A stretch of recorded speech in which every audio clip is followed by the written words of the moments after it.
মজার দিন ছিল, আমার পিছিয়ে ছিল ইমিগ্রেশনে, আমার পাসপোর্টটা নিচে পাঞ্চ করছে আর চেহারাটা দেখছে আর বলছে ইউ আর গো, তুই যা। কিন্তু আমার পিছে যারে যে ছিল সে 100% ওদের সাজে সজ্জিত ছিল। পাসপোর্টটা পাঞ্চ করছে, চেহারাটা দেখে বলছে ইউ সিট ডাউন প্লিজ, তুই ব। 6 ঘন্টা বয়া রাখছে, 6 ঘন্টা।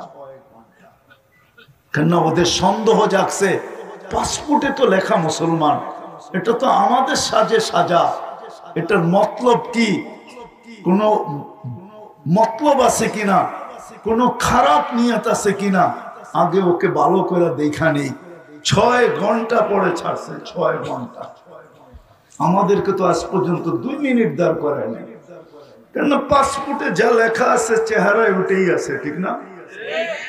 কি কন? ওটাই তো আছে, ঠিক না? আমরা ওদের রঙে যতই রঙিন হই না কেন, এই জন্য আজকে আমরা অসুখী আর নির্যাতন।